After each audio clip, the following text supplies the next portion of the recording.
I'm going to read off some jobs, and you tell me if it is public, private, state, county, or city.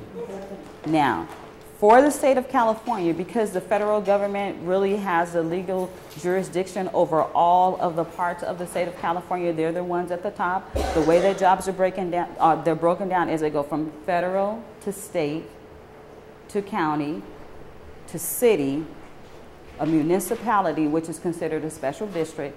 And as the money starts at the top with the federal government, they trickle it down all the way to the last one. So this is how you get the water district, the school district, and the city of Los Angeles. First job, it is a shipping and receiving supervisor. Private? City? Shipping and receiving supervisor? It could be all of them? Who said city job? Yes, it is a city job. Okay. Election operator. Election operator. Count. Very good. Very good. And they are hiring, of course, you know that. Elections. Because there are always elections going on in every local jurisdiction. The school boards, the cities. People leave, they retire, they transfer out, they move out of the state. So there's always elections, so there's always work for the county, for that department.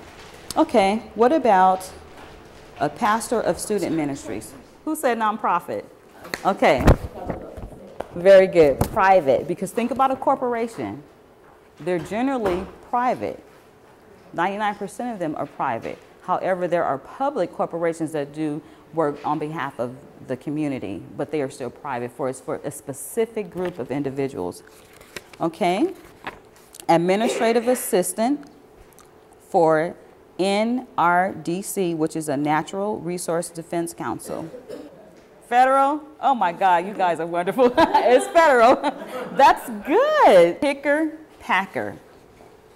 Excellent. It's private through a temporary agency, because remember temporary agency?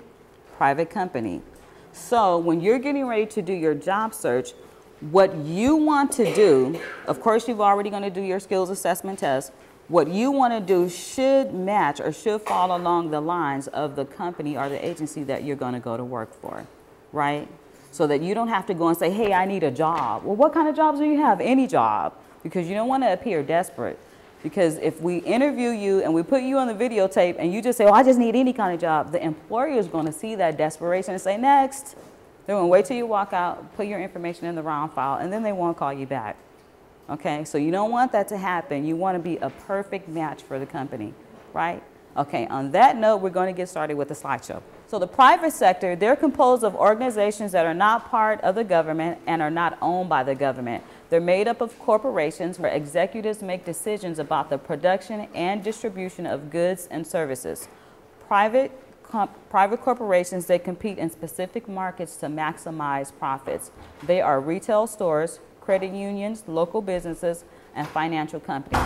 Now, the public sector, they're composed of organizations that are owned, operated, and regulated by the government. They're managed by public administrators through a chain of command who make decisions about the production and distribution of goods, products, and services. They are not in competition with any institution for profit and are not profit-driven. So, public versus private. So when you're looking for employment, you decide. Private corporation, they create wealth for the benefit of a specific group, namely their own, okay? And then for public, they benefit the society. Everything that the government does, the whole goal is to benefit the society. So it's really not to earn money, even though the government has the pot of gold.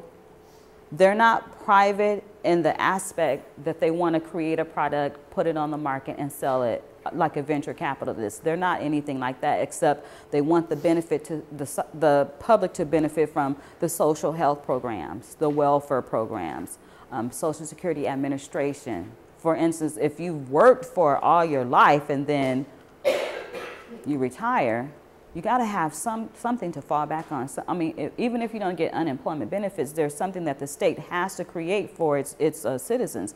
Well, for private corporation, they really don't care. They don't care. It's about maximizing the profits. So, of course, you can get, if you work in private corporation, you can make $1 million a year as an employee. The thing that you got to remember is that you have to create your own 401k plan if you're going to do that. Because you got to remember, when the company ends or that position is phased out, you still have to take care of yourself. So that's the two different. So you decide which side of the scale you'd like to be on. You do it for the love of people or for the love of money.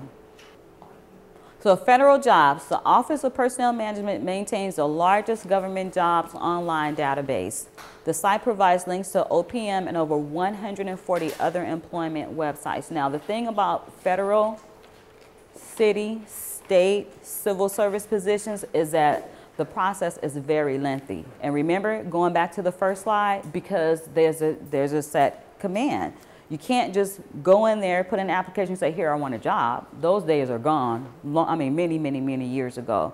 So now, because of the chain of command, because of the paper trail, this is how the government functions. If they can't use paper or a system to back up what they're doing, then how do they keep a track? How are we going to continue doing research to find out what's really needed by the nation? So what they do is they do a paper trail for everyone that comes in that's looking for employment. Of course, now there aren't really many places that you can actually go and complete an application because everything is online. So just up until about 2 years ago, you used to be able to do a city application, and now it's online. The more contacts you make, the greater your chances are. Don't get lost in the process, because a lot of people think, oh, well, I already applied last month. Sometimes it takes 2, 3, 4 months. Once your application is received, it's put in a ban. You get a notice to take a test, and that is a very lengthy process. So sometimes if you're doing that, you may want to consider taking a temp job, and then at the end, we're going to talk about micro work. And a micro work, a position like that, will hold you over until you get something that you're interested in. And of course, even though government, they don't do work for profit, they are the most supportive organizations to work for, especially the state of California. Everything that you can possibly think of, they have set for the employees. So the support system is really, really great. So don't knock a federal government job. And there are always some that are being posted every day. On federaljobs.net, so that one gives you the best information on how to apply for federal jobs. For instance, you wouldn't normally make a resume that has all of your information on it before a federal job. They have a federal job kit that's on federaljobs.net that shows you how to create that. So the new jobs.ca.gov is now going to replace State Personnel Board website. Okay? Which one? Jobs.ca.gov. That will replace the old State Personnel Board in terms of looking for employment. So when you're going online to Los Angeles County, to the Department of Human Resources, where it says career opportunities, that is the key word on every website that you're going to go to. State, civil service, city, private company, and federal government. Always look for the word career, employment, and job search. And so these executive positions and special requirements, they always need people that are senior level to work there. So if you have experience and you've been in the federal government or you've been in the county, whatever the experience, if it's at senior level, please apply for those jobs. They remain open for years and they're not filled.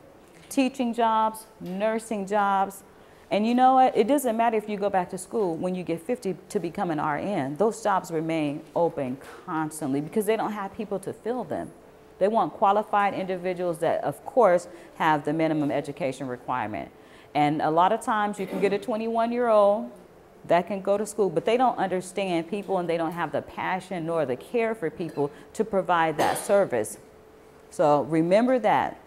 It's not hard, it just takes an investment of your time in order to get it done. So always look for career opportunities, human resources, employment, anything that has something to do with job search, because that's your key to get in. For instance, the post office, you know they're hiring. You have to call the 323 phone number, and everybody's rushing in at the last minute trying to get on the post office website. So the phone number, the instructions that we're given says specifically go to e-career section and apply there, which means you're going to go outside of the regular process. The regular process is complete the application online and submit it. That was a regular process, but because they're trying to fill these positions really quick for clerical support, have the message said e-career. So people all day just inundated at the resource center. Oh, we want to apply for the post office job. Well, did you call the number? Do you know what you're doing? Well, first thing to get a job, follow directions. Do what the employer is asking you to do on the instructions. Wherever you get the job lead from, always follow the employer's instruction, because if you don't, it automatically says you're not going to be hired, and you don't want that. On the city job website, this is a new website, California's website for city job, called cityjoblink.com. Now they have every city in the entire state of California.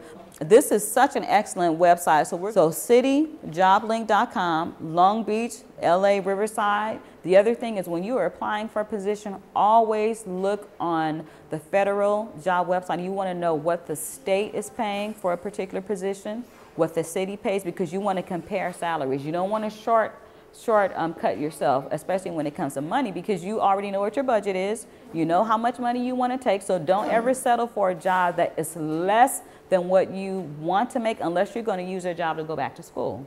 So you want to compare government, city, state, and of course private corporation. Private corporations generally pay more money because they're profit driven and they have that base that the government does, but they're in budgeting right now, but they generally pay more money. Nonprofits, you can do 5 jobs and make the same $35,000 a year. So consider that if you don't want to work nonprofit, or if you want to start your own nonprofit, be sure you have a grant writer that can constantly bring money in. If you don't have a grant writer and you're just going to raise funds by yourself, have somebody that can put on some car washes, do some hair and makeup, give good massages, whatever they can do, because people need goods and services. It's just that they don't want to pay $85 to go to the hairdresser anymore. They really don't. So that's a good fundraiser if you have a nonprofit. So think about that, okay? So private companies. Private companies are companies that are established. Their structural formation is corporation. They are for profit. The best place to find where a private company is the business to business or the yellow pages. Why? Because they want you to use the yellow pages to call them for services. Nonprofit, NGO, and a CBO, same thing. NGO is a non-governmental organization. CBO is a community-based organization, but it's still not-for-profit entity. And a great way to find that is on Nonprofit Directions website. And then for organizations that are established for the purposes of charity, where would you go? IRS. All organizations who are established as a public benefit company must submit their documents to the IRS. So you log on the IRS website, click on the company, go to their career section, and find out who's hiring. And then foundations. And then you go to American Institute of Philanthropy and the CharityWatch.org, and that's where you'll find the majority of the foundations. Temporary employment companies. These are always private companies. So a staffing firm and a temporary agency is the same thing. Search firm and executive search firm, same thing. Retained search firm, same thing. Now, one example of executive search firm, the city of Inglewood, they use an executive search firm, and this is to fill all of their positions that require a bachelor's and a master's degree. So it's a contingency employment agency, industry specific. The city pays the agency when the candidate is hired. Now, a retained search firm is a little different because the relationship is different. Microsoft, they will pay someone $1 million just to go and find the person. They give them the money up front, and it doesn't matter if they're not hired. They just want them to go look for them. So under a staffing firm,